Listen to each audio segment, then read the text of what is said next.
So I have had, I'll probably mention this tomorrow, I've had an engineering buddy say to me, and others have said they use this rule of thumb, for each additional percentage of time it takes you to go to use an overpass, you're going to lose that percentage of pedestrians to doing it.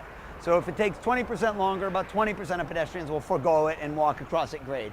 If it takes 50% longer, then about half are going to walk at grade. By the time it takes 100% longer, it takes you twice as long, almost nobody's using the bridge and they're just going to cross at grade. It's only a rule of thumb, and it's just based on anecdotal observation, but it certainly sounds convincing in the sense that it agrees with my observation, which was the more I have to go out of my way. Now, as I think about, the reason I think it's good we walked up here, look at the approach.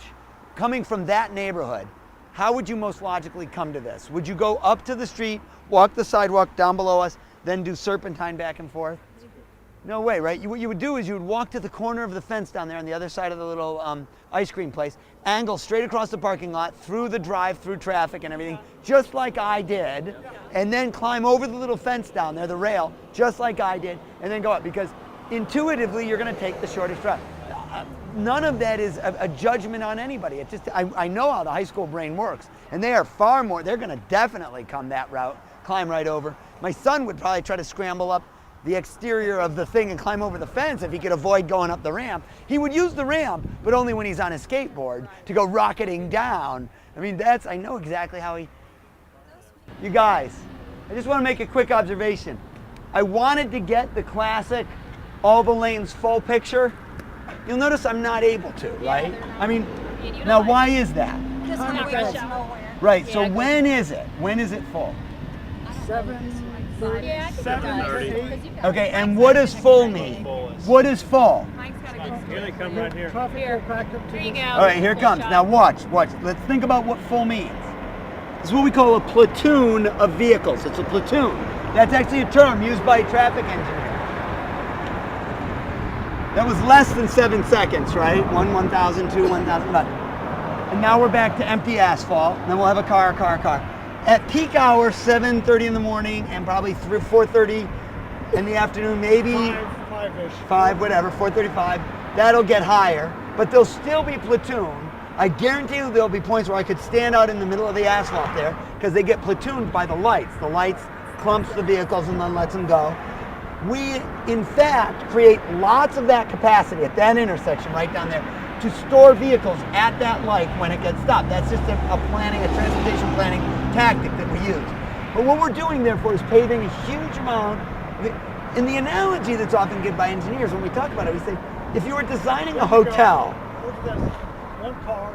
if you were designing a hotel, would you design the pipes, the sewer pipes, so that every toilet in the hotel could flush exactly simultaneously? Or do you assume that there's going to be some spacing and that, so you're going to size the pipes? Otherwise, you'd have to have pipes this big in every hotel in America, right? Coming down from the upper floors. Does everybody understand that? So you realize that there's some parsing up. We design roads for the hour a day, at the highest volume, and for the moment when that platoon of vehicles goes by, not for the 10 seconds either side of that. I mean, it's an amazing reality about how we do design and the price we pay for it. This is a lot of real estate. When you take this long, skinny strip, but think about how wide it is versus what it might be, communities are really rethinking that. So that's just sort of, and I'm not even, everything I've stated is just fact.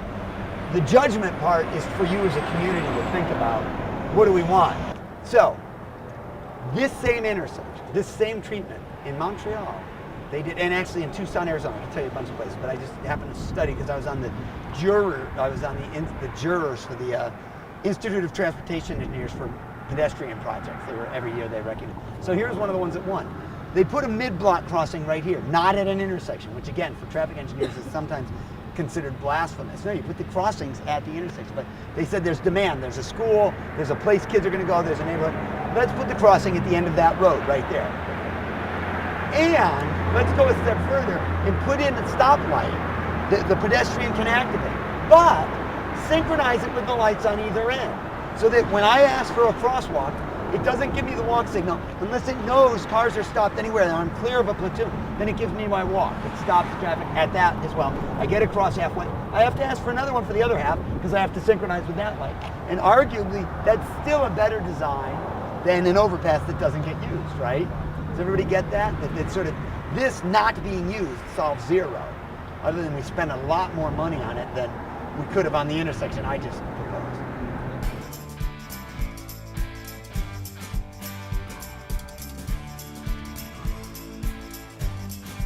All right, so Roberta, let me tell you a little story. Roberta said she's had women tell her they're concerned about using this section of the trail.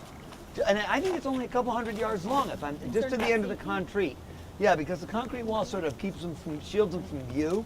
Simply, you're just shielded from view, so you feel somewhat vulnerable. So, off the top of your heads, come up with 4 solutions, potential solutions to that. Lighting. All right, so you could put some lighting. Imagine some low-level lighting that's directed down. By the way, it's a park setting, so we're not trying to create, you know, a lot of light pollution. Parking lot. So, but you could do some bollard-style lighting that's down low. So there are communities that have what are called Friends of the Trail organizations. So imagine I had a Friends of the Trail organization that actually scheduled regular people. By the way, they do not have to ever get involved in a violent action. All we have to do is have people who have like a jacket that say Friends of the Trail or a baseball hat and a cell phone. And if they see something that makes them uncomfortable, they make a phone call and they bang, you know, that feels different if there's somebody here that's another pair of eyes. So what if you just had a schedule such that at those certain times of day where it would, you know. Or, I mean, do you get enough people to volunteer?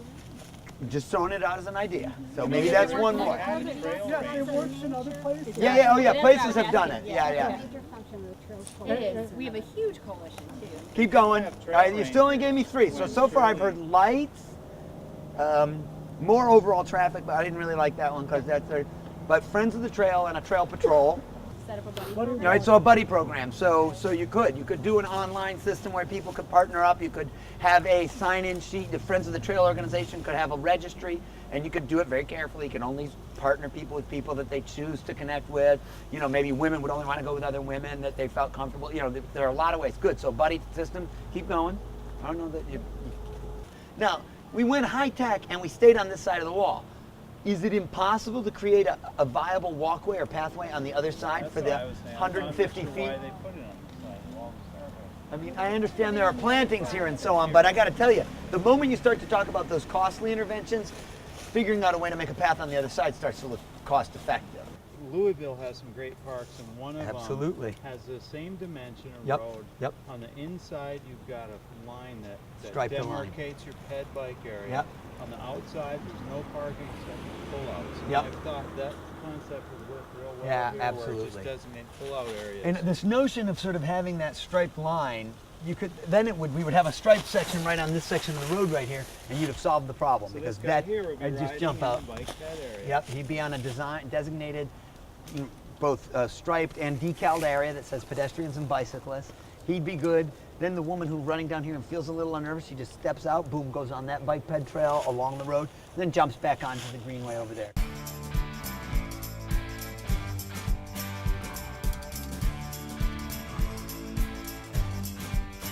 How hard would it be to do a raised crossing right here that came from this sidewalk right in, could go right to that coffee, the sitting area. Clearly people want to use it, right? And by the way, this is where the drive-through is, so you want to slow that traffic anyway. So if that were raised up, you know what I mean? You guys know what I'm talking about with the speed table where it raises up, goes flat? I actually had a good idea. It's a brilliant idea. And this is exactly where you'd put it, right? Because people are clearly desirous of, just being able to sit there. And those ladies may have come by car, but it doesn't mean it wouldn't still be, appropriate to give. Again, this site could be designed right up to the sidewalk. Well, then the really cool thing, bring the whole Starbucks to here, right? And create a green kind of corner. You change the whole complexion of this intersection. And if over time you did it, so something's gonna happen with that gas station over there. What if that one got readapted and pulled up? You got a house on this corner. That bank, that's sort of set back. But the point is, you could change the character. This could feel like a neighborhood corner rather than suburbia anywhere in the United States, which is what it feels like right now. I could, this gas station, bank setback, Starbucks setback, anywhere in the U.S., right? Standard suburban schlock. You guys don't want to be that. And it's not hard fixes. The best way to do it is have it be an ordinance. Have the ordinance say, we have a 20-foot build-to line, not a setback line, so that they actually were required to build up to this.